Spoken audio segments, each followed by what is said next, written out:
Forming Christ in the Believer. TV Grace International presents the ineffable words of God, the gospel of grace, on the lips of the man, Christ Jesus. Abba Father. Kumbuka kwamba utume wa Petro ulikuwa utume wa uovu. Utume wa Paulo, utume wa wema. Kwa sababu utume wa mtume Petro ulikuwa mchanganyiko wa Torati ya Musa, mkataba na nini, pamoja na mapungufu. Utume wa Petro ulikuwa ni mapatano yenye kasoro. Na ilikuwa ni makubaliano, mkataba wa muda mfupi. Hebu tuone kile mtume wa ule utume wa Petro asemavyo katika Waebrania. Tunarudi tena kwa Waefeso. Alamisha ukurasa, lakini twende kwa Waebrania sura ya 8 ili uweze kuona undani wa mahali ambapo utume wa Petro ulianzia. Katika mstari wa 6 inasema, je, wote wanayo? Ndiyo.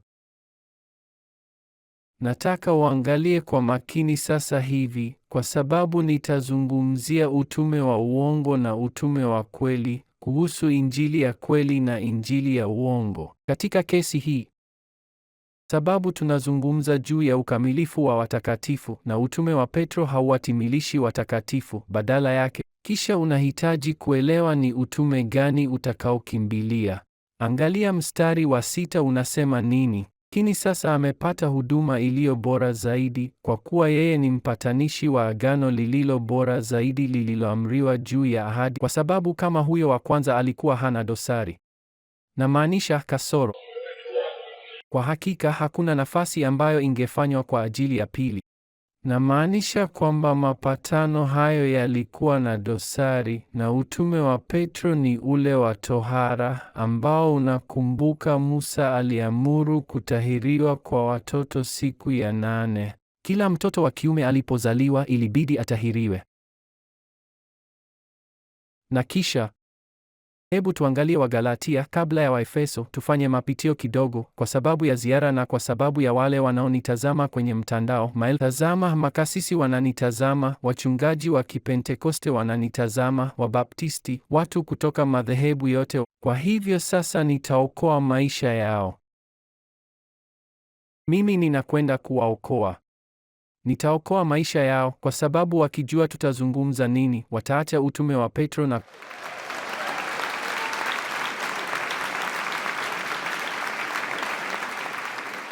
Wagalatia sura ya 2 mstari wa 7 inazungumza juu ya mitume hawa. Hiyo maana Paulo alisema kwamba Mungu mwenyewe aliweka mitume kwa sababu aliweka mitume wema, kama vile alivyomuumba Shetani.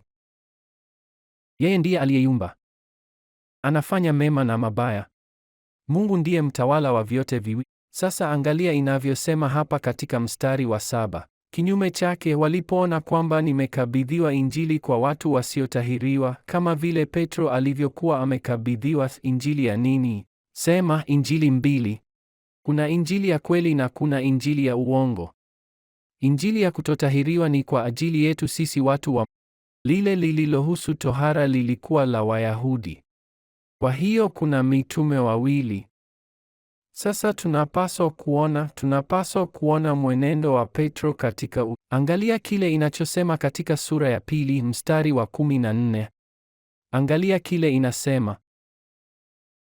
Vema, mstari wa 11 kwanza unasema kwamba kiongozi wa wasiotahiriwa alimkemea kiongozi wa tohara.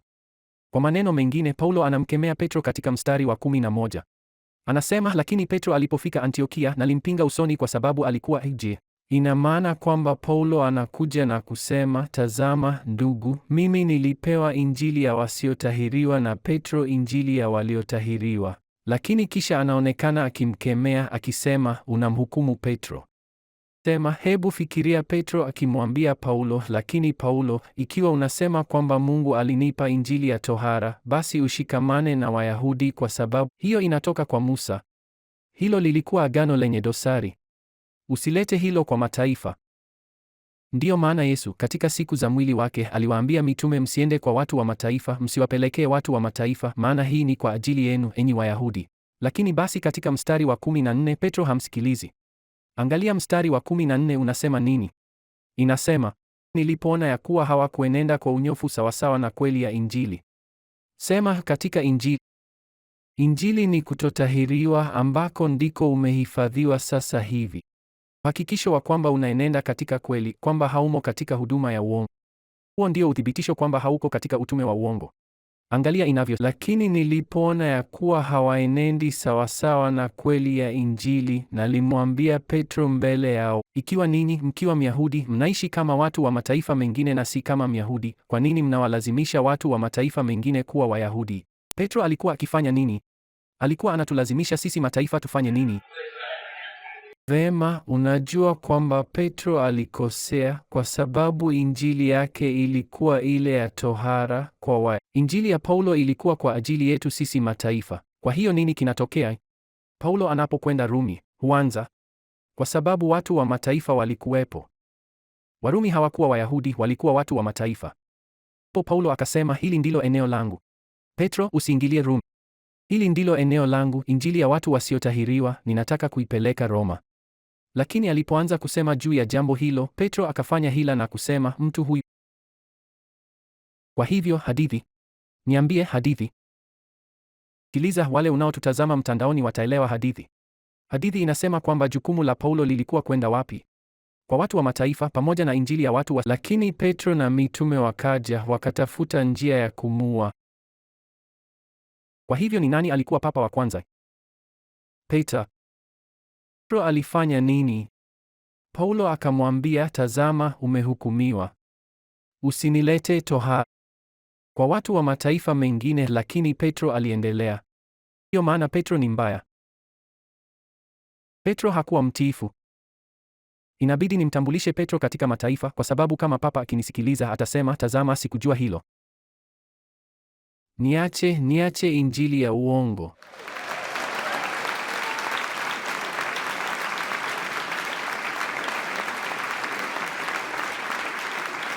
Unajua kwamba makuhani, wachungaji, wahudumu, wa Pentekoste, wa Baptisti, wainjilisti, wa madhehebu mbalimbali, Waadventista wa Sabato ambao ni mataifa lakini wamemeza chambo cha Petro na wako katika tohara.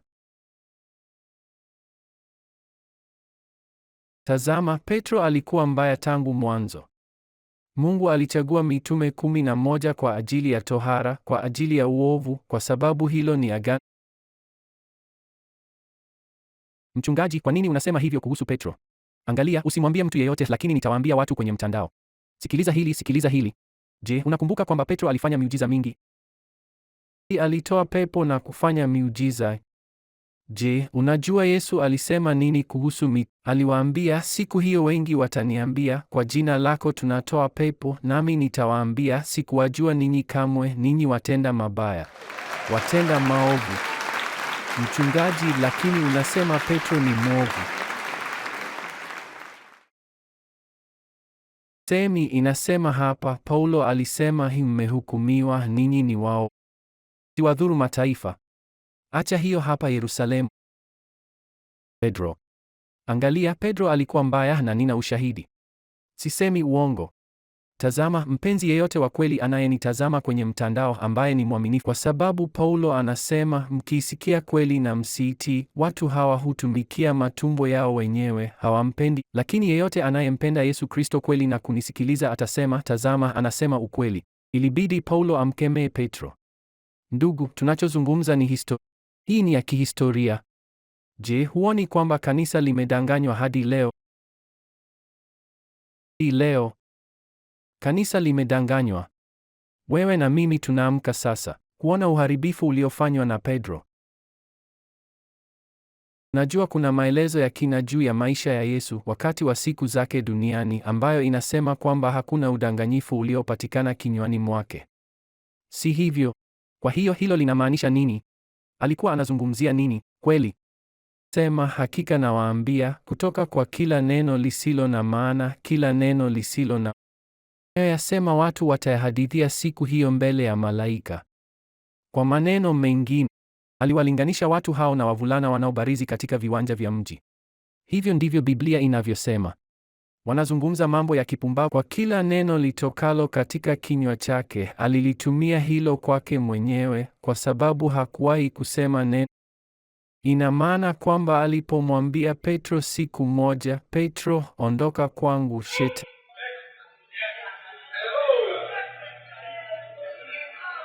Najua hii ni kali, lakini imeandikwa. Hiyo ndiyo shida, imeandikwa. Hujui kuwa upapa wa Kirumi. Upapa wa Kirumi. Hiyo ni utambulisho ambao ulifanyika Rumi kupitia Petro. Kulikuwa na uovu ndani ya. Kwa maneno mengine, Petro alifanya hivyo akiwa na nia mbaya kabisa, akiwa na kusudi kamili la kuwadhuru watu wa mataifa. Naam, Petro anapaswa kulaumiwa kwa ukweli kwamba kupitia huduma kutoka Rumi iliyo mataifa yatadhurika. Tazama, umaskini ni kosa la kanisa Katoliki. Tazama, udanganyifu wa kisiasa, ufisadi wa kisiasa. Dhara yote ambayo ulimwengu huu unapata sasa ni kwa sababu ya utume huo wa uongo. Ndiyo maana Paulo katika Wagalatia saa 1:18 anasema kwamba alikwenda kumwona Petro kwa siku. Papo hapo katika Wagalatia sura ya 1 mstari wa 18. Je, unataka kuiona? Kwa sababu ya mataifa. Wengi wenu tayari mnajua hili, lakini angalia mstari wa 18 wa sura ya 1 ya Wagalatia. Inasema, basi baada ya miaka 3 nilipanda kwenda Yerusalemu ili kuonana na Petro, nikakaa kwake. Kwa siku ngapi? Siku 15. Unafikiri Paulo alikuwa akifanya nini na Petro?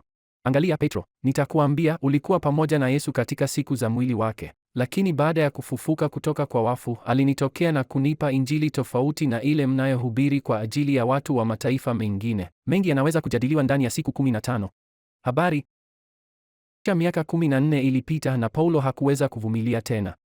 Paulo alisema, lazima nitetee huduma. Jambazi huyu hana heshima. Mimi niliyekuwa naye hapo kwa siku 15 bado anabakia kudhamiria kuleta utume huu wa uongo kwetu sisi mataifa kwa Mungu alimchagua Paulo kutujulisha mafumbo na wanatuuzia misa. Kutuuzia skapulari, kutuuzia misalaba, kutuuzia rozari, kutuuzia vichekesho kuhusu watakatifu na kadhalika. Huu ni udanganyifu wa miaka 2000 na mataifa bado yanadanganywa. Hilo halina budi kukoma katika milenia hii.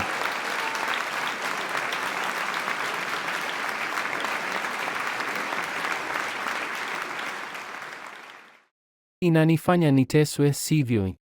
Na sasa watu wakiniona kwenye mtandao, itabidi nivae barakoa hapa ili wasinitambue hata kwenye viwanja vya ndege. Lakini hawataweza kunigusa hata kama watapanga.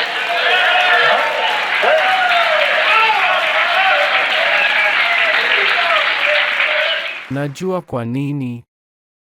Kwa sababu huu ni wakati wa Mungu, huu ni wakati wa Mungu kuwatenga wabaya ili kutenganisha mbaya. Haya, nahitaji unisaidie kwa hili. Una deni kwa Roho. Hei, una deni. Nataka mijue kweli, msimame imara katika kweli, msimame imara katika kweli na kuhubiri. Hilo ndilo tunalohitaji kuhubiri.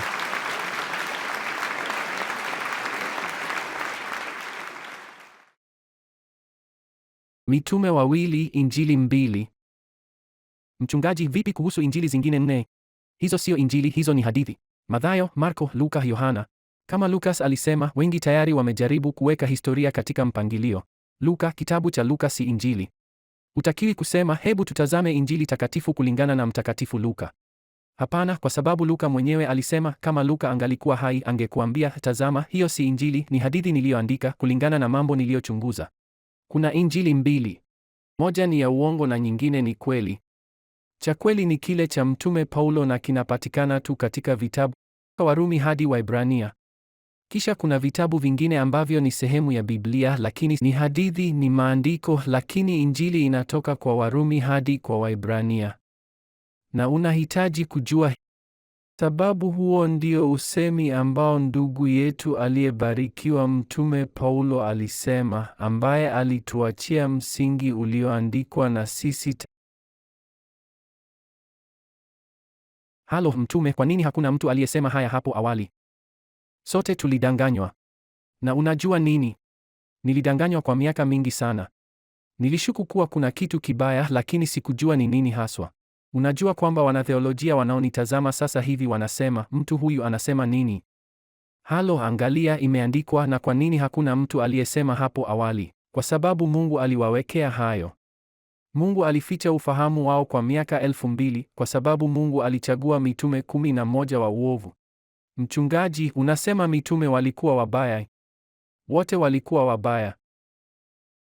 Angalia tu, walikuwa wabaya sana. Hata Biblia inasema kwamba Kristo alipokufa, mtume kwa wale wasiotahiriwa, Paulo anasema Kristo alikufa mara moja na kuchukua dhambi milele. Kwa nini Kristo alikufa?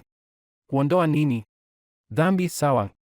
Aliondoa milele. Sasa Yohana anakuja na kusema, ndugu, ikiwa mtu yeyote amefanya dhambi, tunaye mwombezi kwa Baba.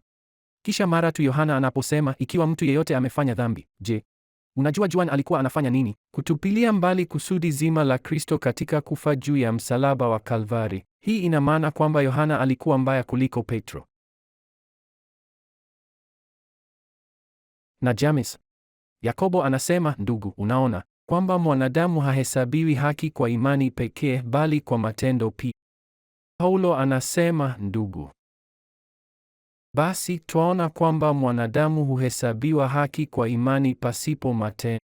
Na Yakobo anasema, hapana, hapana, hapana, hapana, si kwa imani bali kwa matendo pia. Hapana, hapana. Kwa hiyo Warumi sura ya 11 lazima ifutwe, ambapo inasema kwamba ikiwa ni kwa imani si kwa matendo tena, vinginevyo imani si imani tena. Ikiwa ni kwa matendo si kwa imani tena, vinginevyo kazi si kazi tena. Kwa hiyo Yakobo alikuwa tu jambazi mwingine na pia alikuwa ndugu ya Yesu. Gaji, ukiendelea kuwaongelea hao mitume utawaua wote. Lakini nina wito wa kuwatambua.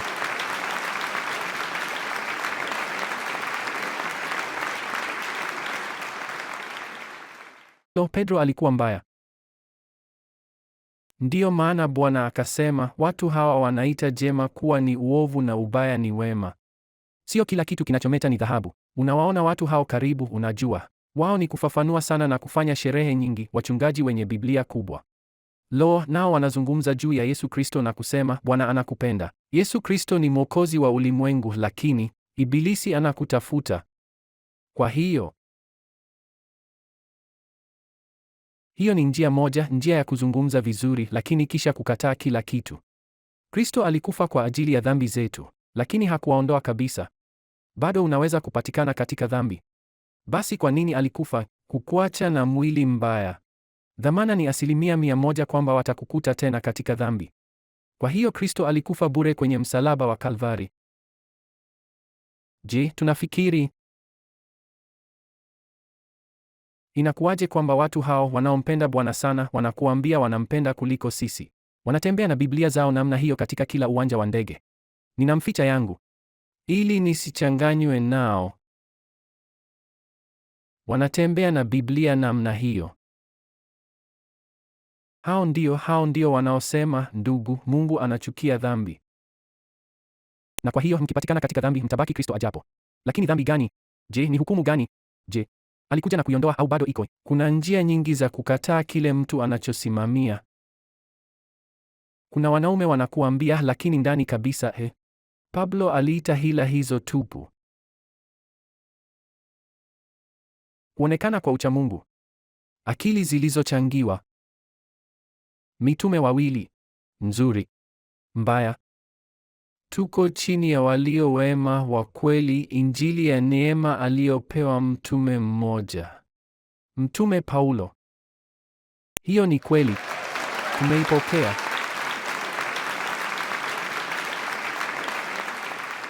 Sawa, hebu tuendelee kusoma mstari wa 11 wa Waefeso. Kitabu cha Waefeso sura ya 4 mstari wa 11.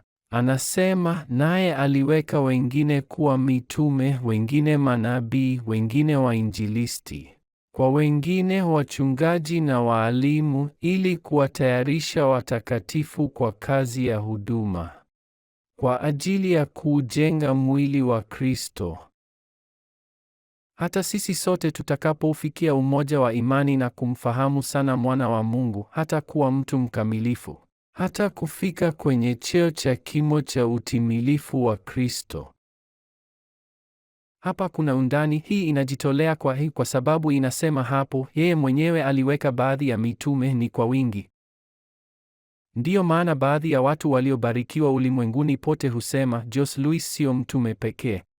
Kwa maana kama inavyosema hapo mitume, haisemi mtume.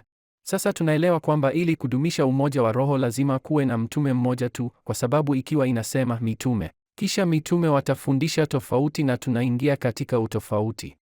Swali ni je, mchungaji unaelezaje kusema kuna mtume mmoja tu? Kwa sababu alitoa mitume wawili, ndiyo maana inasema mitume. Petro alifanywa mtume kwa waliotahiriwa na Paulo mtume kwa wasiotahiriwa. Hao ni mitume wawili. Kwa hiyo hangeweza kusema kwamba aliweka mtume mmoja tu.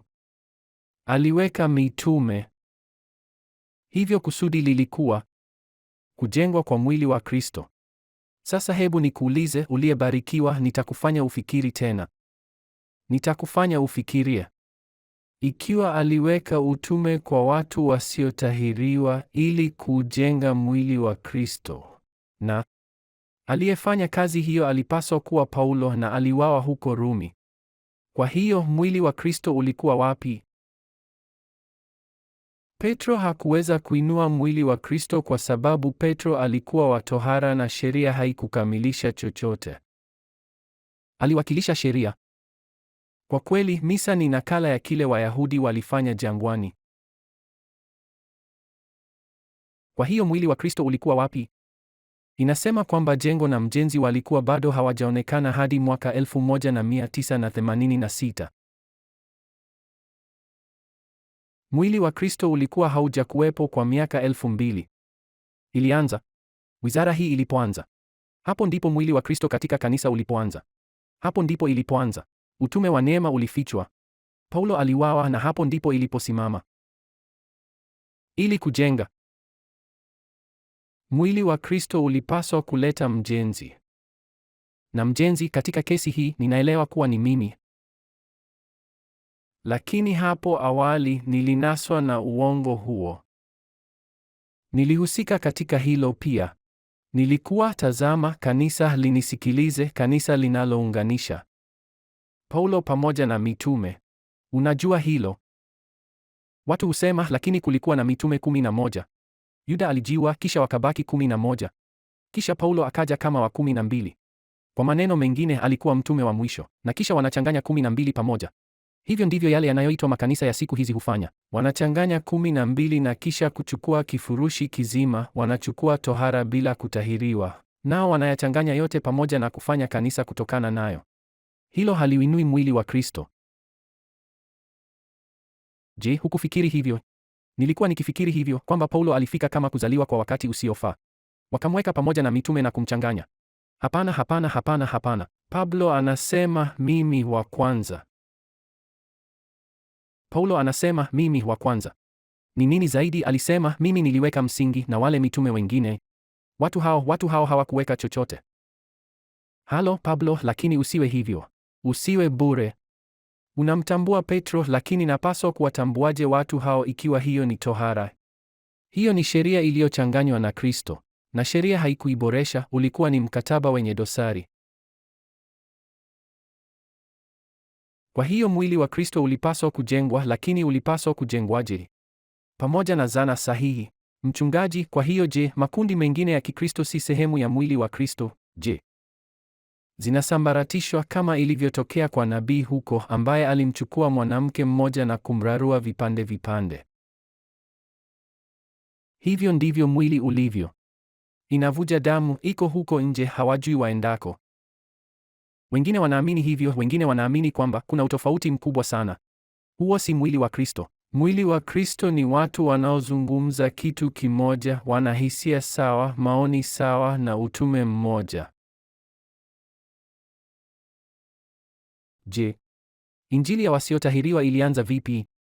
Basi wakamchukua Paulo na kumleta kwenye paradiso. Na Yesu Kristo alimtokea na kumpa maagizo. Lo, na angalia anachosema, kwa sababu Petro hakufanya. Petro aliipokea kutoka kwa Musa. Maagizo hayo yanatokana na yale ambayo Musa aliandika. Lakini Paulo ni wa kipekee. Angalia Wagalatia sura ya kwanza mstari wa 11 inavyosema, ili uweze kuona jinsi Paulo anavyokuambia mahali alipopokea injili ya neema kutoka kwa wasiotahiriwa. Wagalatia sura ya kwanza mstari wa 11. Angalia jinsi inavyosema, nataka mjue ndugu, ya kwamba injili niliyoihubiri ni ya kweli. Kuna upekee jamani. Kwa sababu yangu. Je, haitegemei nini? Mwanaume? Naam, sikuipokea wala kujifunza kutoka kwa mtu yeyote, bali kwa ufunuo. Kutoka kwa nani? Ilimbidi Yesu Kristo kumfunulia. Yeye binafsi alimpeleka peponi. Na kisha akaandika maagizo kwa ajili yake. Akasema, tazama Pablo, nalitoa agano la kale kwa ajili ya dhambi ili wajue yaliyo mabaya, lakini niliwapa kwa muda. Ndiyo maana ilinibidi kuliondoa lile agano na kuweka agano jipya lililoanzishwa kwa ahadi zilizo bora zaidi, kwa sababu lile la kale lilikuwa na dosari. Hayo yalikuwa mapatano ya laana, mapatano ambayo yanamhukumu mwanadamu, yanamfanya ajisikie kuwa mwenye dhambi. Kwa hiyo Paulo alikuja kwa ufunuo kutoka kwa Yesu Kristo. Yaani Yesu Kristo alimfunulia hili na kusema, sikiliza hili, unapaswa kuwa makini na Petro, kwa sababu Petro alinijua nilipokuwa mtumishi wa tohara. Kwa hiyo Petro atajaribu kunihubiria katika siku za mwili wangu. Nami nakupa injili kwa ajili ya watu wa mataifa, lakini usimruhusu Petro apeleke hiyo kwa watu wa mataifa, maana atawaangamiza nayo. Ndiyo maana Paulo anamwambia Petro, Petro, unamhukumu. Usijaribu kuwafanya Wayahudi kuwa Wayahudi. Alikuwa akimfunulia Paulo, alikuwa akimfunulia. Kisha Paulo alikuwa anaandika. Naye angetuma hizo barua ndogo. Naye akaziandika. Lakini basi, aliuawa huko Roma. Lakini walikuwa wamejaribu kumuua hapo awali na wakashindwa. Kwa sababu Mungu alikuwa akimlinda. Lakini ilifika wakati ambapo Mungu, katika agizo la Mungu, alisema, nitamruhusu Paulo kutoweka na kuacha msingi. Na kisha nitaleta mwingine. Nitamleta mwingine kwenye tarumbeta ya mwisho na nitatafuta njia ya kumjulisha. Lakini ona kwamba Mungu mwenyewe aliifunika injili hii yote ya kutotahiriwa. Mungu alichanganya na yote yamechanganyika pale. Na hakuna mtu aliyejua jinsi ya kutengua fujo hilo la vitabu hivyo vyote. Na wala mimi, wala mtu mwingine yeyote. Mimi wala. Theolojia ya Marekani. Lugha mbili ninazozifahamu zaidi au kidogo ni Kiingereza na Kihispania, na sijasikia mtu yeyote. Wagawe, tazama, tohara na kutotahiriwa. Sijaona mtu yeyote. Na kwa nini ulifanya hivyo? Kwa sababu muda mfupi uliopita Mungu alinipeleka peponi siku moja. Nisingeenda peponi ili aniambie huduma hii isingekuwepo. Kwa sababu nisingelewa hii. Hakuna aliyeelewa. Hakuna mtu ambaye amehubiri yale ambayo yamesemwa katika huduma hii kwa miaka 2000. Hakuna mtu aliyesema. Yesu Kristo mwenyewe alinitokea hivyo uso kwa uso, akaanza kusema nami na kunionyesha Warumi. Akaniambia, tazama, Warumi 6, umeifia dhambi. Warumi 7, mmekuwa huru kutoka kwa sheria. Warumi 8, roho wa uzima katika Kristo alikuweka huru. Jos Lewis.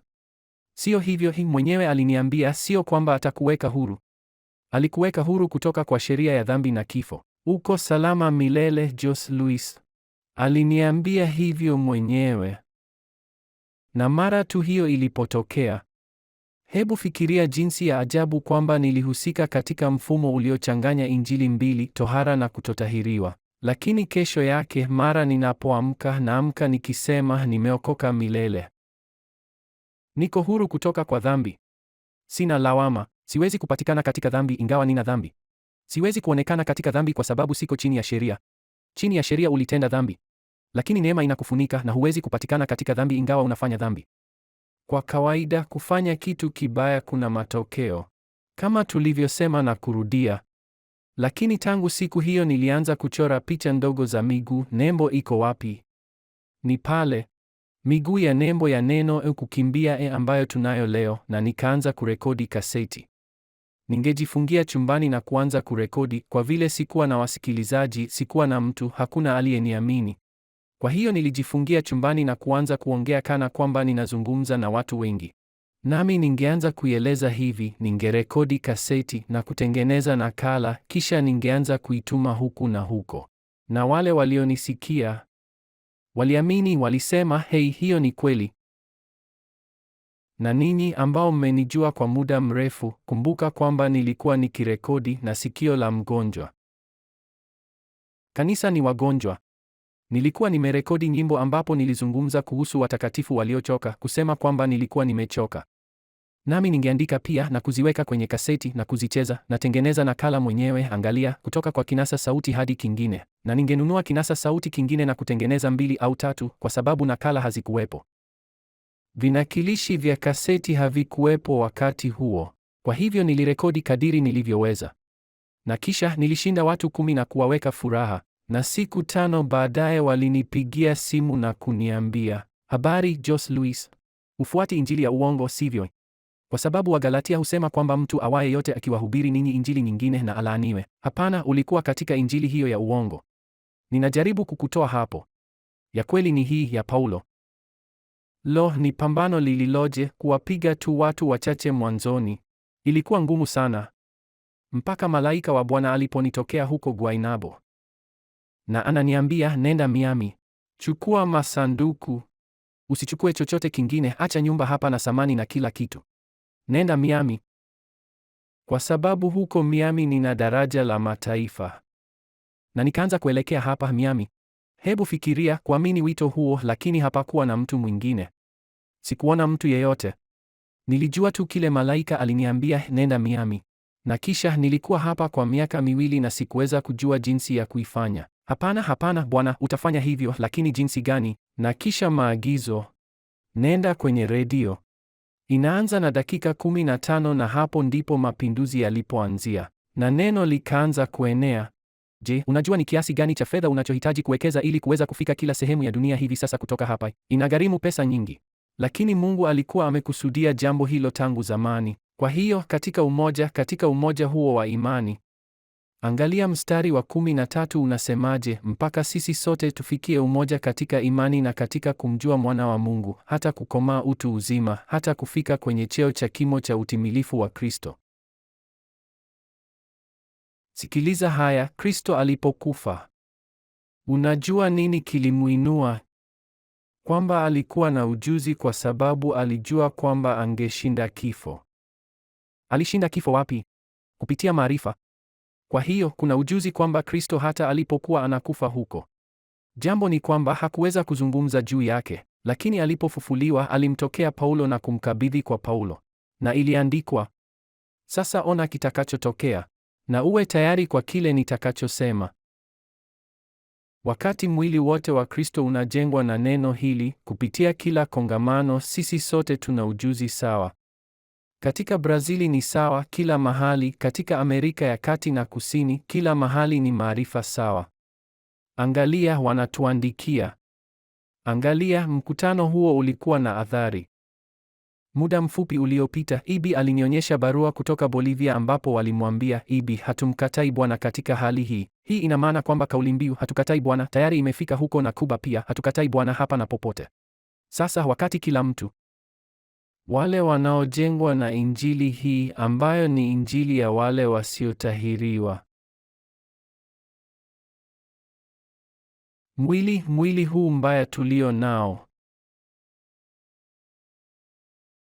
Ujuzi huo ni kanuni ambayo mwili hauwezi kubeba, na itakuja wakati fulani kanisa zima itavikwa kutoharibika kupitia kanuni hiyo ambayo ni injili ya neema.